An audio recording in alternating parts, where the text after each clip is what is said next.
नमस्कार दोस्तों। आज की डेट है 19 अगस्त और द हिंदू के इम्पॉर्टेंट आर्टिकल्स हम लोग आज डिस्कस करेंगे। तो पहला आर्टिकल जो है, इंडिया और जापान के बीच एक टेक डिप्लोमेसी इनिशिएटिव के तहत एक साझेदारी की जा रही है। सेमीकंडक्टर इंडस्ट्री को प्रमोट करने के लिए दोनों ही देश जो है आपस में एक साझेदारी करेंगे ताकि सेमीकंडक्टर इंडस्ट्रीज जो हैं वो दोनों देशों की डेवलप हो सकें। और ये जो कोलेबोरेशन है ये एक मोर रिजिलियंट सेमीकंडक्टर सप्लाई चेन को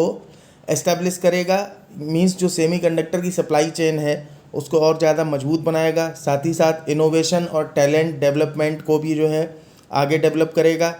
और सेमीकंडक्टर टेक्नोलॉजी से रिलेटेड जो भी आयाम हो सकते हैं उन सारे आयामों को कहीं ना कहीं मजबूत करने का प्रयास करेगा। साथ ही साथ ये टेक डिप्लोमेसी इनिशिएटिव जो है वो दोनों ही देशों की जो साझेदारी है उस साझेदारी को रणनीतिक मीन्स ये दिखाएगा कि दोनों देशों के बीच में जो साझेदारी का स्तर है वो किस प्रकार से रणनीतिक है।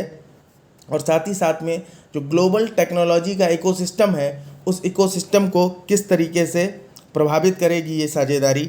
और साथ ही साथ जियोपॉलिटिकल कॉन्टेक्स्ट में भी ये साझेदारी एक अपना महत्वपूर्ण रोल निभाएगी। तो देखते हैं राइटर ने आर्टिकल लिखा है। तो सबसे पहले वो दोनों देशों की पॉलिसी के बारे में बात करते हैं। तो पॉलिसी को लेकर के जैसे भारत का आपको पता है कि एक इनिशिएटिव है मेक इन इंडिया इनिशिएटिव, ऐसे ही जापान में एक उनका इनिशिएटिव है सोसाइटी 5.0। तो इंडिया का मेक इन इंडिया इनिशिएटिव और जापान का सोसाइटी 5 इनिशिएटिव दोनों का ही जो दृष्टिकोण है, जो फ्यूचर विज़न है, वो फ्यूचर विज़न है टेक्नोलॉजिकल सेल्फ रिलायंस और इनोवेशन ड्राइवन ग्रोथ। मीन्स जो तकनीकी क्षेत्र हैं उन तकनीकी क्षेत्रों में आत्मनिर्भरता को प्राप्त करना। और ये चूंकि सेमीकंडक्टर इंडस्ट्री से रिलेटेड है तो सेमीकंडक्टर इंडस्ट्री से रिलेटेड तकनीक में आत्मनिर्भरता प्राप्त करने के साथ साथ जो ग्रोथ है उसको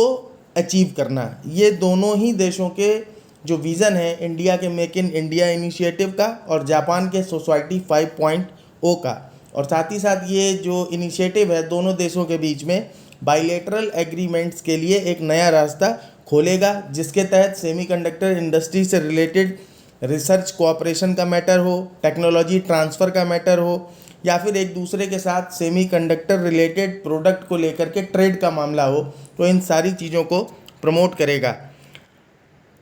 साथ ही साथ ये जो अभी टेक डिप्लोमेसी इनिशिएटिव लिया गया है तो ये टेक डिप्लोमेसी इनिशिएटिव दोनों ही देशों की रणनीतिक साझेदारी को भी प्रदर्शित करता है। और रणनीतिक साझेदारी किस तरह से प्रदर्शित करता है, तो आप देखिए कि इनोवेशन हो या इकोनॉमिक ग्रोथ हो या नेशनल सिक्योरिटी का मामला हो, तो इन सारी चीज़ों में कहीं ना कहीं सेमीकंडक्टर इंडस्ट्री के थ्रू जो भी डेवलपमेंट आएंगे वो डेवलपमेंट इन सारे क्षेत्रों को पहले से ज़्यादा मजबूत बनाने का काम करेंगे। जैसा कि जापान जो है एक लंबे समय से चिप मैन्युफैक्चरिंग के फील्ड में और रिसर्च के फील्ड में ग्लोबल लीडर के तौर पर टिका हुआ है, तो ऐसे में ये साझेदारी जो है भारत की जो इंफॉर्मेशन टेक्नोलॉजी सेक्टर है, तो भारत के इंफॉर्मेशन टेक्नोलॉजी सेक्टर में एक पूरक के तौर पर काम करेगा जापान। और जो ज़रूरत है भारत में, जो डिमांड बढ़ रही है सेमीकंडक्टर रिलेटेड प्रोडक्ट्स की, तो उसको पूरा करने में अपनी भूमिका निभाएगा। और यही दोनों मीन्स जापान का ग्लोबल लीडर होना इस मामले में और भारत में जो सर्जिंग डिमांड है, इन दोनों चीज़ों ने ही ये म्यूचुअली बेनिफिशियल पार्टनरशिप को जो है जन्म दिया है, जो दोनों ही देशों के लिए अपने अपने स्तर पर फ़ायदेमंद साबित होगी। साथ ही साथ इस डिप्लोमेटिक इनिशिएटिव का क्या फ़ायदा होगा, तो सप्लाई चेन डिसरप्शंस जो हो जाते हैं, जैसे अभी देखा कोविड-19 के टाइम पे आपने फार्मास्यूटिकल सेक्टर में देखा होगा कि दवाइयों के लिए किसी एक या दो देश पर ही पूरी तरीके से निर्भर हो जाना। और अगर मान लीजिए कि आजकल मतलब इन चीज़ों को भी देश आपस में जो है वेपनाइज्ड वे में यूज़ कर लेते हैं कि किसी दूसरे को नुकसान पहुंचाने के लिए एक्सपोर्ट ही नहीं करेंगे, आपकी जो ज़रूरत है उस चीज़ का एक्सपोर्ट नहीं करेंगे। तो ऐसे में किसी भी चीज़ को लेकर के किसी एक या दो देश पर निर्भरता अगर हो जाती है विश्व की, तो कहीं ना कहीं भविष्य में समस्याएं खड़े होने की संभावना रहती है। तो अगर इस तरह की समस्याओं से बचना है तो उसके लिए जो सप्लाई चेन्स हैं, यानी प्रोडक्शन जो है, उस प्रोडक्शन के प्लेसेस को डाइवर्सिफाई करना ज़रूरी है। तो ये टेक डिप्लोमेसी इनिशिएटिव जो है एक तरीके से सप्लाई चेन डिसरप्शन को रोकने के लिए एक बड़ा कदम बनेगा। साथ ही साथ आप देखते हैं जैसे इंडो पैसिफिक एरिया है, तो इंडो पैसिफिक एरिया में टेंशन्स जो है देशों के बीच में आगे लगातार बनी रहती हैं, जैसे जापान हो, फिलीपींस हो, ताइवान हो या फिर चाइना हो, मीन्स चाइना को लेकर ही खास तौर से टेंशन्स बनी रहती हैं, ऑस्ट्रेलिया हो। तो ऐसे में बहुत ज़्यादा संभावना इस बात की बनती है कि चूंकि चाइना जो है आप जानते हैं कि टेक्नोलॉजी से रिलेटेड प्रोडक्ट्स के लिए एक बहुत बड़ा हब बना हुआ है, खास तौर से सेमीकंडक्टर इंडस्ट्री से रिलेटेड प्रोडक्ट्स के लिए। तो चाइना जो है अब जैसा वर्तमान वैश्विक व्यवस्था में आप देख रहे होंगे कि विश्व एक बार फिर से जो है द्विध्रुवीय व्यवस्था की ओर धीरे धीरे खिसकने लगा है। तो द्विध्रुवीय व्यवस्था में अगर किसी दूसरे ध्रुव के किसी एक देश के ऊपर निर्यात को लेकर के मीन्स आप अपनी आवश्यकताओं को लेकर किसी ऐसे देश के निर्यात पर निर्भर हैं जो किसी दूसरे ध्रुव का यानी किसी दूसरे पक्ष का हिस्सेदार है, तो वो आपके लिए कभी भी जो है समस्याजनक हो सकता है। तो ऐसे में ये इनिशिएटिव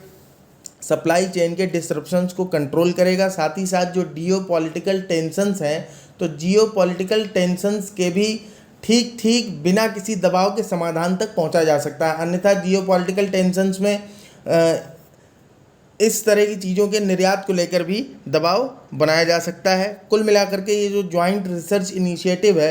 वो रिसोर्सेज और एक्सपर्टीज़ को भी एक जगह इकट्ठा करेगा ताकि सेमीकंडक्टर इंडस्ट्री से रिलेटेड जो भी कॉम्प्लेक्सिटीज़ हैं या जो कॉम्प्लेक्स चैलेंजेस हैं उनको एड्रेस किया जा सके। और साथ ही साथ डिज़ाइन से लेकर के मैन्युफैक्चरिंग तक के प्रोसेस में जहाँ भी रिसर्च डेवलपमेंट की या फिर यूज होने वाले मटेरियल्स की या उन मटेरियल से रिलेटेड किसी प्रकार के वैज्ञानिक शोध की जिन चीज़ों की भी ज़रूरत पड़ेगी तो उनके समाधान को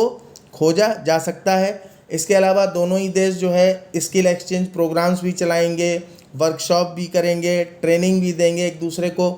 इसके अलावा आप देखेंगे कि ये जो इंडिया जापान के बीच में साझेदारी हुई है, तो ये साझेदारी होने का एक कारण और भी है, या ये कह सकते हैं कि ये साझेदारी जो है हमारी अमेरिका के साथ जो कुछ टाइम पहले पार्टनरशिप हुई है, तो उस पार्टनरशिप को कहीं ना कहीं और ज़्यादा मजबूत बनाती है। तो अमेरिका के साथ हमारी पार्टनरशिप हुई थी, तो आपको पता है कि जब जो जॉइंट स्टेटमेंट जारी किया था जिस समय जो है इंडियन पीएम ने विज़िट की थी यूएसए की, तो उस जॉइंट स्टेटमेंट में सेमीकंडक्टर इंडस्ट्री को लेकर के अमेरिका की दो कंपनियां जिनका नाम था, एक का नाम था माइक्रोन टेक्नोलॉजी और दूसरे का नाम था अप्लाइड इंक मटेरियल्स, तो दोनों ही भारत में जो है इन्वेस्टमेंट करने वाली थी, जिनमें से एक जो है वो ट्रेनिंग सेंटर टाइप का बनाएगी, लगभग 20,000 से ज़्यादा जो है सेमीकंडक्टर इंडस्ट्री से रिलेटेड इंजीनियर्स को ट्रेनिंग देने का काम करेगी, और दूसरी जो कंपनी है वो कंपनी प्रोडक्शन के लिए मीन्स मैन्युफैक्चरिंग यूनिट को जो है भारत में लगाएगी। और इस तरीके से एक तरह से आप देखें तो सेमीकंडक्टर इंडस्ट्री को लेकर के तीनों देश जो है एक ही प्लेग्राउंड में आ चुके हैं, जिसका असर कहीं ना कहीं ग्लोबल सिनेरियो में सेमीकंडक्टर मैन्युफैक्चरिंग इंडस्ट्री में, चाहे वो डिज़ाइन से रिलेटेड हो, चाहे रिसर्च से रिलेटेड हो, चाहे प्रोडक्शन से रिलेटेड हो, चाहे एक्सपोर्ट से रिलेटेड हो, इंपोर्ट से रिलेटेड हो, या फिर जियोपॉलिटिकल टेंशन से रिलेटेड हो, जियो इकोनॉमिक प्रोसेस से रिलेटेड हो, इन सारी चीज़ों को कहीं ना कहीं जो है वैश्विक परिदृश्य में प्रभावित करेगी। और निश्चित रूप से ये जो साझेदारी है, जो ग्लोबल सेमीकंडक्टर लैंडस्केप है, उस ग्लोबल सेमीकंडक्टर लैंडस्केप को भी प्रभावित करेगी। जैसे सेमीकंडक्टर मिनिएचराइजेशन है, मिनिएचराइजेशन का मतलब ये होता है किसी चीज़ को छोटे से छोटा करते जाना। तो सेमीकंडक्टर चिप वगैरह ऑलरेडी पहले से छोटे होते हैं, लेकिन नई टेक्नोलॉजिकल डिमांड्स के साथ ये चीज़ें और छोटी होती चली जाएंगी। या फिर सेमीकंडक्टर चिप्स वगैरह के साथ में आर्टिफिशियल इंटेलिजेंस का इंटीग्रेशन करना हो, या फिर क्वांटम कंप्यूटिंग से रिलेटेड मैटर्स में सेमीकंडक्टर चिप्स का जो इस्तेमाल होता है, सेमीकंडक्टर मटेरियल से बनने वाले चिप्स का इस्तेमाल होता है। तो इन सारी चीज़ों को लेकर के जो भी ग्लोबल सेमीकंडक्टर लैंडस्केप है या ग्लोबल टेक्नोलॉजी इकोसिस्टम है, तो उस ग्लोबल टेक्नोलॉजी इकोसिस्टम और जो इंडो पैसिफिक में जियोपॉलिटिकल पार्टनरशिप्स हैं, इन सबको भी एक तरीके से दोबारा रीशेप करेगी ये साझेदारी जो तीनों देशों की है मिला जुला करके। साथ ही साथ में अगर जियोपॉलिटिकल सिग्निफिकेंस की बात करें कि इस साझेदारी का जियोपॉलिटिकल सिग्निफिकेंस क्या है, तो जैसा कि जनवरी 2023 में जापान और नीदरलैंड दोनों ने यूनाइटेड स्टेट्स की एक पॉलिसी थी जिसमें उसने जो है चाइना को मतलब चाइना को प्रतिबंधित कर दिया कि सेमीकंडक्टर मैन्युफैक्चरिंग मटेरियल्स जो होते हैं, सेमीकंडक्टर को बनाने में जो प्रयुक्त होते हैं भौतिक पदार्थ यानी मटेरियल्स, तो उन मटेरियल्स के एक्सपोर्ट को प्रतिबंधित कर दिया था चाइना के लिए। और जापान और नीदरलैंड ने भी जो है इस इनिशिएटिव को एक तरीके से वो ज्वाइन कर लिया था। तो ऐसे में ये जो इनका कदम है ये दिखाता है स्पष्ट तौर पर कि चाइना की जो क्षमता है सेमीकंडक्टर चिप बनाने की वो कितनी ज़्यादा बढ़ रही थी। तो चाइना की इस बढ़ती हुई क्षमता जो को एक तरीके से चिंता का विषय माना गया, और इस चिंता का विषय मानते हुए जापान, नीदरलैंड और यूएसए, इन तीनों ने मिलकर के ये कदम उठा लिया। कुल मिलाकर के जहाँ एक तरफ जियोपॉलिटिकल टेंशन्स की बात हो, जियोपॉलिटिकल कॉन्टेक्स्ट की बात हो, या फिर जियोपॉलिटिकल सिग्निफिकेंस की बात हो, तो सिग्निफिकेंस के मामले में अगर आप देखें तो चाइना की बढ़ती क्षमताएं जहां चिंता का विषय थी, वहीं जापान, यूएसए और नीदरलैंड ने प्रतिबंध लगाए। तो इसी तरफ अगर भारत की महत्ता पर आप गौर करें तो भारत को जो है धीरे धीरे करके एक बड़े ग्लोबल सेमीकंडक्टर हब के रूप में डेवलप करने का प्रयास कर रही हैं ये सारी साझेदारियां, ताकि भारत जो है एक महत्वपूर्ण स्थान पा सके। और ये साझेदारी भारत के साथ ही की जा रही है, यानी भारत को ही इन चीज़ों के लिए चुना गया है। तो इसका मतलब है कि उभरते वैश्विक परिदृश्य में, ग्लोबल वर्ल्ड ऑर्डर में भारत की महत्ता लगातार जो है बढ़ती जा रही है। जैसा कि आपको पता है कि जैसे भारत जो है क्वाड का भी हिस्सा है, जिसमें 4 देश हैं, इंडिया है, जापान है, ऑस्ट्रेलिया है, अमेरिका है।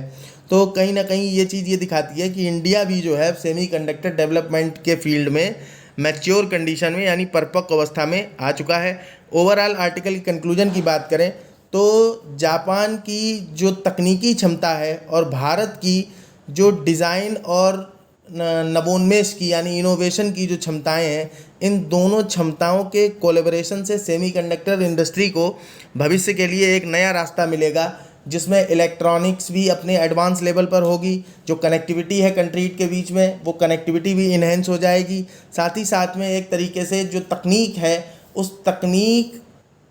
का जो दायरा है, उस तकनीक के दायरे को भी एक तरीके से तीनों देश मिलकर के आगे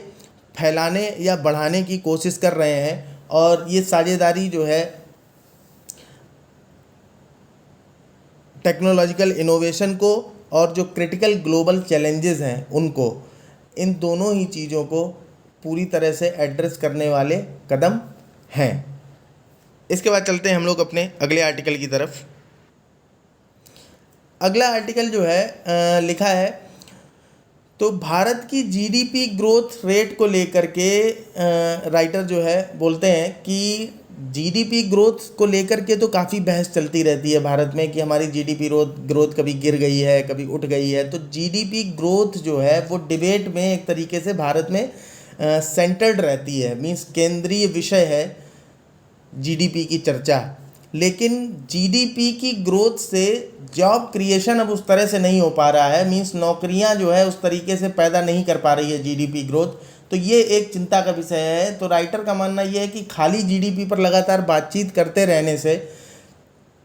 या जीडीपी ग्रोथ मान लीजिए बढ़ भी जाती है, पर ऐसी जीडीपी ग्रोथ का क्या फ़ायदा जिसमें जॉब क्रिएशन ना हो पा रहा हो। और जब जॉब क्रिएशन नहीं हो पाएगा तो ऑब्वियसली सीधी सी बात है कि इनकम जनरेशन जो है वो भी कम होगा, लोगों की आय ज़्यादा नहीं होगी, या फिर लोगों की आय बिल्कुल नहीं होगी, या फिर बेरोज़गारी बढ़ेगी। तो ऐसी अवस्था में जब लोगों के पास आय नहीं होगी या फिर जॉब क्रिएशन नहीं हो पा रहा है, तो ऐसी जीडीपी ग्रोथ जो है वो वास्तव में क्वालिटेटिव नहीं है, मीन्स गुणवत्तापूर्ण जीडीपी ग्रोथ इसे नहीं माना जाएगा। साथ ही साथ में इसके लिए जो है राइटर कुछ आंकड़े भी देते हैं, इसके लिए कुछ उदाहरण भी देते हैं, कुछ आंकड़े भी देते हैं। तो उदाहरण में कहते हैं कि इंडिया की जीडीपी ग्रोथ रेट वैसे भले ही इम्प्रेसिव रही हो, लेकिन जो डिमांड है मिनिमम वेज वर्क की, यानी मिनिमम वेज वर्क मीन्स न्यूनतम मजदूरी पाने तक पर मीन्स लोग राजी हैं, और उस तरह के काम की तलाश में जिसमें उन्हें न्यूनतम मजदूरी मिलेगी। जैसे कि जो Mahatma Gandhi National Rural Employment Guarantee Act है यानी मनरेगा एक्ट है, उसके अंदर लगातार काम की डिमांड जो है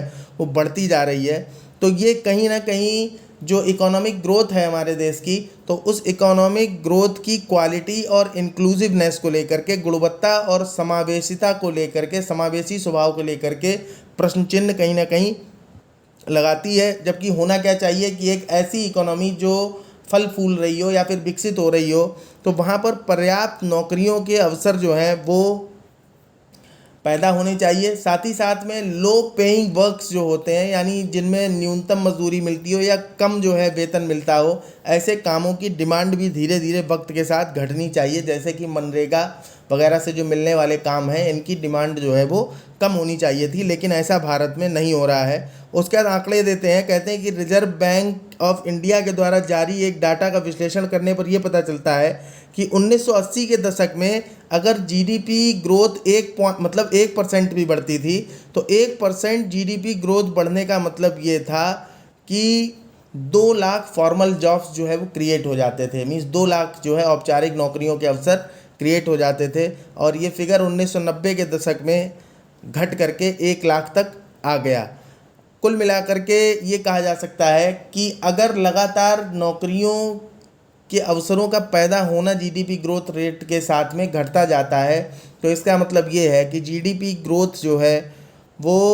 उत्पादकता को भले ही बढ़ा रही हो, लेकिन कहीं ना कहीं अपनी पुअर क्वालिटी को दर्शाती है। मींस जीडीपी की जो ग्रोथ क्वालिटी है वो पुअर है, इसे अच्छा जीडीपी ग्रोथ नहीं माना जा सकता। और कहते हैं कि ये चैलेंज जो है भारत के लिए कोई ऐसा अकेला स्पेशल नहीं है। दुनिया में जहाँ जहाँ भी ऐसा हुआ है कि जब राष्ट्र विकासशील अवस्था में रहे हैं, तो जीडीपी ग्रोथ रेट की क्वालिटी उनके साथ भी पुअर रही है। कुल मिलाकर के रिलेशन की बात करते हैं कि जो इकोनॉमिक इनिशिएटिव्स लिए गए हैं भारत सरकार के द्वारा, उनका जॉब क्रिएशन को लेकर के क्या इम्पैक्ट होने वाला है।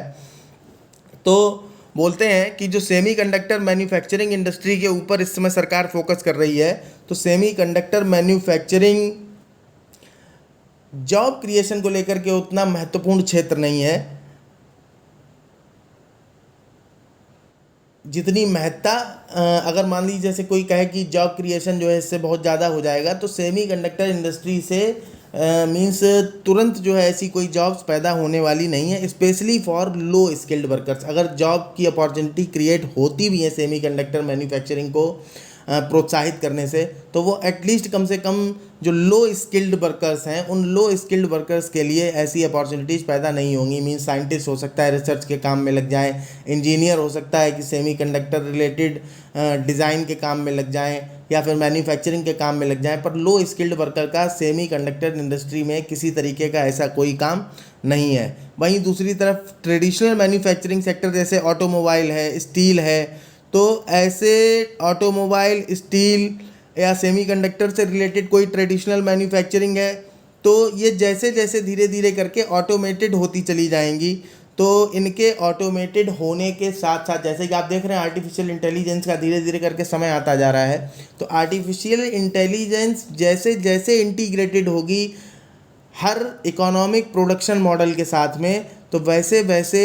जॉब क्रिएशन की जो दर है या जो जॉब क्रिएशन की क्षमता है किसी फील्ड की, वो लगातार कम होती जाएगी। साथ ही साथ में एक इनिशिएटिव जैसे कि अभी आपने देखा होगा कि ये माइंस एंड मिनरल्स एक्ट जो है 1957 का, इसमें संशोधन किया गया और 6 क्रिटिकल एलिमेंट्स जो कि उसके फर्स्ट शेड्यूल में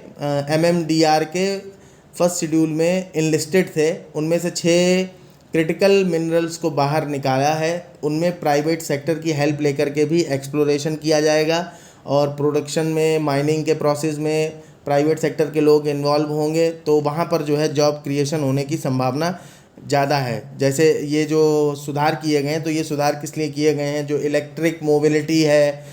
और इलेक्ट्रिक मोबिलिटी से रिलेटेड मिनरल्स हैं, लिथियम है, कोबाल्ट है, ग्रेफाइट है, तो इन सारी चीज़ों में जो माइनिंग के प्रोसेस या माइनिंग का काम किया जाएगा, तो इसमें लो स्किल्ड वर्कर्स के लिए जॉब क्रिएशन की भूमिका जो है अच्छी खासी हो सकती है। और कुल मिलाकर के एक तरीके से कह सकते हैं कि कहीं ना कहीं जो सामाजिक समावेशीकरण है, तो सामाजिक समावेशीकरण भी देखने को मिल सकता है, क्योंकि लो स्किल्ड वर्कर्स के लिए इस तरीके के सुधारों में जो है काम के अवसर मिल सकते हैं। कुल मिलाकर के राइटर ये कहते हैं कि जो भी इकोनॉमिक डिस्कोर्सेज हैं, यानी जो भी इकोनॉमिक प्रक्रियाएं भारत ने अभी अपना रखी हैं, तो भारत को ज़रूरत है कि वो शिफ्ट करे अपने फोकस को हेडलाइन जीडीपी ग्रोथ की जगह जॉब क्रिएशन की ओर। जहां हम लोग जीडीपी के आकलन को करने का प्रयास करते रहते हैं, तो हमें जो है जीडीपी की तरफ जाना चाहिए, यानी जॉब डाटा प्रोडक्ट की तरफ ध्यान देना चाहिए। कहते हैं कि जीडीपी ग्रोथ जो है वो अर्थशास्त्रियों के लिए या फिर जो शिक्षाविद हैं उनके लिए एक महत्वपूर्ण विषय हो सकता है, लेकिन जो पॉलिटिकल लीडर्स हैं उनको हमेशा अपने सिटीजन्स की वेल बीइंग की तरफ ध्यान देने की ज़रूरत है। कुल मिलाकर के अगर कंक्लूज़न की बात करें तो ओवरऑल राइटर ये कहना चाहते हैं कि जीडीपी ग्रोथ को लेकर के जो भी डिबेट हो रही है उसको एटलीस्ट कम से कम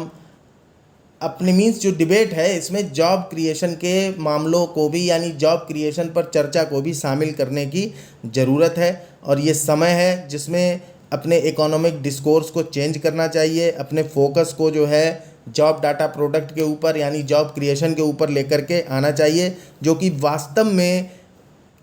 सिटीजन्स की इकोनॉमिक प्रॉस्पेरिटी को मेजर करने वाला, यानी सिटीजन्स की आर्थिक समृद्धता को मापने वाला वास्तविक मापदंड जो है वो जीडीपी होगा, ना कि जीडीपी होगा। इसके बाद आज का हमारा तीसरा आर्टिकल, ये अभी हाल फिलहाल में साउथ कोरिया के रिसर्चर्स ने ये मामला उठ करके आया सामने कि एक room temperature super conductivity material जो है सुपर कंडक्टर उन्होंने बना लिया है। तो ये रूम टेम्परेचर सुपर कंडक्टर जो है ये इतना महत्वपूर्ण क्यों है, पहले तो ये चीज़ समझ लेते हैं। देखिए सुपर कंडक्टर का मतलब क्या है। कंडक्टर तो आप जानते होंगे कि जिसमें सपोज़ करिए कि देखिए कंडक्टर का काम क्या है, या तो हीट उसमें फ़्लो हो सकती है या फिर जो है इलेक्ट्रिक करंट फ़्लो हो सकता है। तो यहाँ पर जो है रूम टेम्परेचर सुपर कंडक्टर को हम लोग इलेक्ट्रिसिटी के कॉन्टेक्स्ट में देखेंगे। तो सुपर कंडक्टर कोई मटेरियल कब होगा या सुपर कंडक्टिविटी का मतलब क्या है, पहले थोड़ा सा ये समझ लीजिए। तो सुपर कंडक्टिविटी का मतलब ये है कि जैसे आप देखेंगे कि अगर किसी तार से आप इलेक्ट्रिक करंट फ़्लो कराते हैं, तो जब इलेक्ट्रिक करंट आप फ़्लो कराएंगे तो पूरा का पूरा जो आपने मीन्स इनिशियल पॉइंट पर आपने जो इलेक्ट्रिक करंट दिया था उस तार को या फिर उस कंडक्टर को, जिस चीज़ से इलेक्ट्रिक करंट फ़्लो होगा उसको कंडक्टर बोलते हैं। तो जिस कंडक्टर को आपने इनिशियल पॉइंट पे जितना इलेक्ट्रिक फ़्लो दिया था, जब लास्ट पॉइंट पे जहाँ पहुँचेगा वो, तो तब उतना ही इलेक्ट्रिक फ़्लो जो है वहाँ उस पॉइंट पर मिलेगा या नहीं मिलेगा। तो आप देखेंगे कि जनरली जो लास्ट पॉइंट पे आपको इलेक्ट्रिक फ़्लो प्राप्त होगा तो वो पहले वाले इलेक्ट्रिक फ़्लो से जो इनिशियल पॉइंट पे आपने दिया था किसी कंडक्टर को उससे कम मिलेगा। और ऐसा होता है इसलिए क्योंकि जो कंडक्टर मटेरियल है उस कंडक्टर मटेरियल की अपनी एक रेजिस्टेंस होती है। रेजिस्टेंस का मतलब क्या है कि देखिए करंट का और रेजिस्टेंस का दोनों का मतलब आप बहुत सिंपली समझ लीजिए कि करंट क्या है, फ्लो ऑफ इलेक्ट्रॉन्स जो है उसे कहते हैं करंट। लेकिन रेजिस्टेंस कहाँ से आता है, तो जो मटेरियल होते हैं मटेरियल्स में अपने खुद के जो है कुछ इलेक्ट्रॉन्स फ्रीली यहाँ वहाँ मूव करते रहते हैं, और जो इलेक्ट्रॉन्स मूव करते रहते हैं तो उनके मूव करने की वजह से क्या है कि करंट में जो इलेक्ट्रॉन फ्लो करते हैं, मीन्स जो फ्लो ऑफ इलेक्ट्रॉन होता है as current in the conductor, तो वो उन इलेक्ट्रॉन्स के फ्लो को कहीं ना कहीं टकरा कर बाधित करने का प्रयास करते हैं। तो इसमें जो है कुछ ऊर्जा नष्ट हो जाती है और वो ऊर्जा जो है वो हीट में कन्वर्ट होती रहती है। तो कुल मिलाकर के ये है कि जितना एरिया ज़्यादा होगा तो एरिया ज़्यादा होने की वजह से रेजिस्टेंस जो है वो धीरे धीरे कम होता जाता है। और जितना पतला कंडक्टर होगा, मीन्स अगर मान लीजिए कि कोई बहुत पतला तार है तो उसकी रजिस्टिविटी जो है उसकी प्रतिरोधक क्षमता ज़्यादा होगी, और तार अगर मोटा होगा क्रॉस सेक्शनल एरिया ज़्यादा होगा, यानी परिच्छेद क्षेत्रफल। जैसे सिलेंडर है ना, तो सिलेंडर का ऊपर वाला जो गोल गोल हिस्सा है उसको परिच्छेद क्रॉस सेक्शनल एरिया बोलेंगे। तो ऐसे ही तार का अगर क्रॉस सेक्शनल एरिया ज़्यादा है तो इसमें रजिस्टिविटी जो है यानी रेजिस्टेंस जो है वो कम होगा। तो इसीलिए आपने देखा होगा कि इलेक्ट्रिक ट्रांसमिशन में जो है थोड़े मोटे तार इस्तेमाल किए जाते हैं, पतले तार इस्तेमाल करेंगे तो रेजिस्टेंस और ज़्यादा लगेगा और ऊर्जा का क्षय और ज़्यादा हो जाएगा। तो कुल मिलाकर के ये बड़ी चुनौती है कि ये हम एक जगह से दूसरी जगह पे बिजली को भेजने में, यानी फ्लो ऑफ इलेक्ट्रॉन्स को कंटिन्यू एक जगह से दूसरी जगह भेजने में रेजिस्टेंस के कारण जो ऊर्जा क्षय हो जाती है, अगर वो ऊर्जा हम बचा पाते हैं तो हमारी एक बहुत बड़ी लागत में अंतर आ जाएगा। तो इसलिए वैज्ञानिकों के लिए या दुनिया के जो भी ऐसे प्रक्रम है जिसमें कहीं भी हमें ऊर्जा को एक स्थान से दूसरे स्थान तक पहुंचाना पड़ता है, तो ऊर्जा के प्रवाह की जो क्षति है, उस ऊर्जा के प्रवाह की क्षति को न्यूनतम बनाने के लिए या एक पूरी तरीके से समाप्त करने के लिए सुपर कंडक्टर की तलाश में हम रहते हैं। सुपर कंडक्टर का मतलब ये है कि कोई ऐसा कंडक्टर जिसमें रेजिस्टेंस जीरो हो, एक बात। दूसरी बात ये कि कुछ मटेरियल्स ऐसे हैं जो सुपर कंडक्टिविटी शो करते हैं, लेकिन सुपर कंडक्टर होने के लिए, अब चूंकि आपको हमने जैसे बताया कि किसी मटेरियल में जो फ्री इलेक्ट्रॉन्स मूव करते हैं वो फ्लो ऑफ इलेक्ट्रॉन को बाधित करने का प्रयास करते हैं, यानी कोलिजन हो जाता है उनके बीच में, तो इसकी वजह से रेजिस्टेंस जनरेट होती है, यही रेजिस्टेंस है। तो अगर मान लीजिए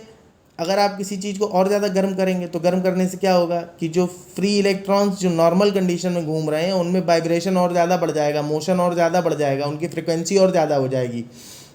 तो जो रेजिस्टेंस है वो और ज़्यादा बढ़ जाएगा। तो अगर टेम्परेचर आप घटाते जाएंगे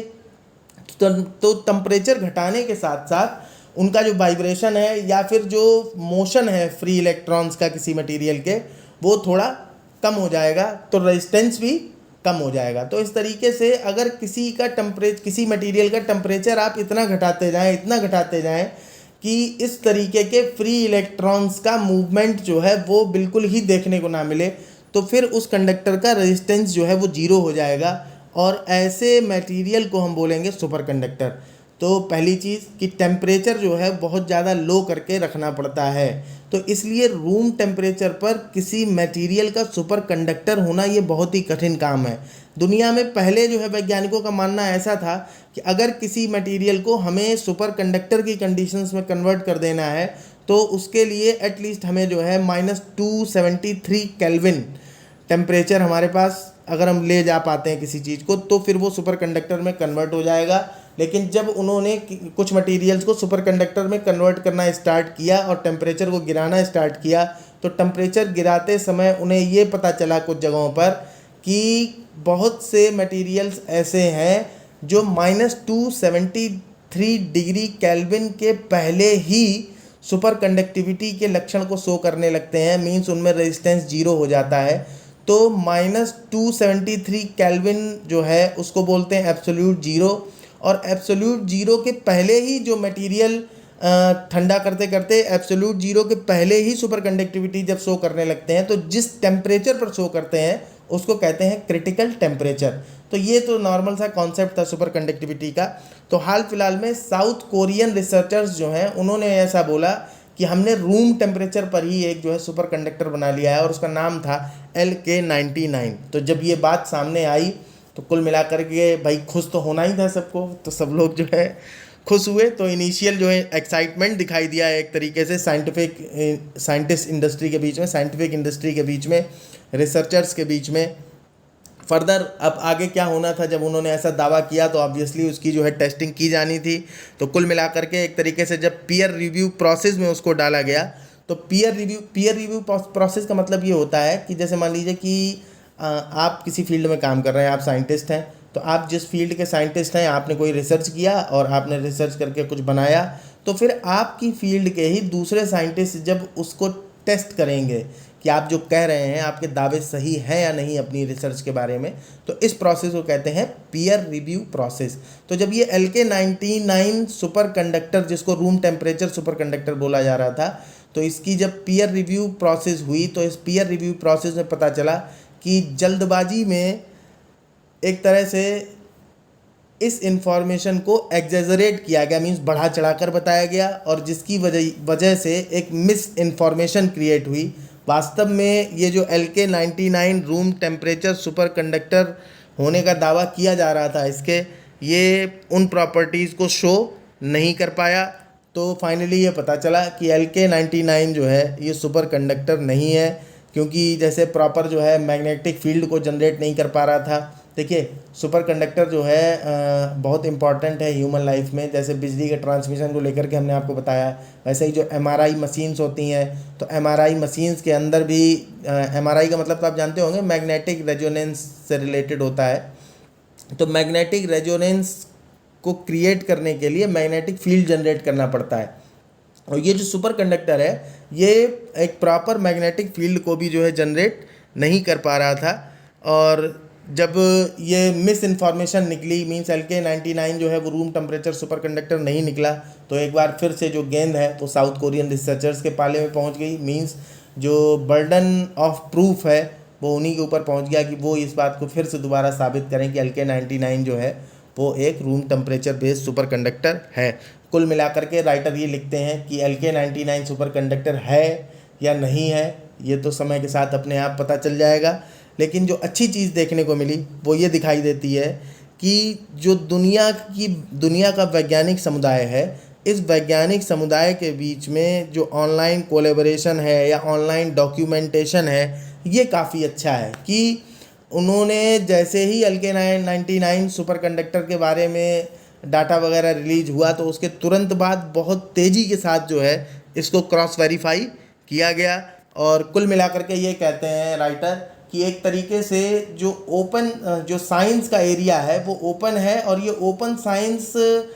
का एटमॉस्फेयर या एनवायरनमेंट क्रिएट होने से कहीं अगर साइंटिफिक कम्युनिटी में किसी तरह की फॉल्ट जो होने के चांसेस रहते हैं तो वो फॉल्ट बहुत जल्दी पकड़ी जाती है, और ये जो है ओपन साइंस के कॉन्सेप्ट को बैलेंस करने का काम करता है। कंक्लूजन की बात करें तो ओवरऑल राइटर के अनुसार जो आर्टिकल लिखा गया है तो कंक्लूजन ये है कि जो रूम टेम्परेचर सुपर कंडक्टर को लेकर के दुनिया तलाश में है, यानी रिसर्च लगातार जारी है, वो जो परस्यूट है दुनिया का वो अभी भी बाकी बना हुआ है LK99 के साथ। पर एक तरह से ये भी याद दिलाता है ये मामला कि रूम टेम्परेचर सुपर कंडक्टर को पाने का या रूम टेम्परेचर सुपर कंडक्टर को बनाने का जो टारगेट है या जो क्वेस्ट है या जो रिसर्च बेस्ड इनिशिएटिव हैं उनमें बहुत सारी कॉम्प्लेक्सिटीज़ हैं। और दूसरी तरफ ये जो LK99 का एपिसोड रहा पूरा, ये दोनों ही चीज़ें दिखाता है कि एक तरफ जहाँ कॉम्प्लेक्सिटीज़ को दिखाता है वहीं दूसरी तरफ एक तरीके से ओपन साइंटिफिक एक्सप्लोरेशन के लिए रिवार्ड के तौर पर भी ये एपिसोड उभर कर आया कि मतलब कैसे LK99 के बारे में डाटा पब्लिश हुआ, कैसे पीयर रिव्यू प्रोसेस हुआ, और उस प्रोसेस के बाद तुरंत कितनी तेज़ी के साथ जो है इसके बारे में कंक्लूजन तक साइंटिफिक कम्युनिटी पहुंच गई। तो इस तरीके से आज का डिस्कशन हमारा यहीं तक है। और अगर आपको वीडियो पसंद आता है तो आप जो है अपने दोस्तों को शेयर कर सकते हैं, उनको बता सकते हैं। हमारे लिए कोई सुझाव है तो कमेंट बॉक्स में कमेंट कर सकते हैं। आपको कोई हेल्प चाहिए तो आप कमेंट कर सकते हैं, या फिर जो है अपने चैनल का नाम है निर्मम सुपथ। इसके नाम को लेकर के कई बार बहुत सारे लोगों ने बोला कि नाम बड़ा अटपटा है, लेकिन निर्मम सुपथ नाम है इसका। और आप जो है nirmamsupath@gmail.com पर अगर आपकी कोई क्वेरी है कमेंट बॉक्स में भी कर सकते हैं, और जो है आप हमें मेल भी कर सकते हैं। तो हम जब भी देखेंगे तो हम ज़रूर आपको जो है इसको रिप्लाई करेंगे, और जो भी यथासंभव सहायता हो सकेगी वो करने का प्रयास करेंगे। नमस्कार, धन्यवाद।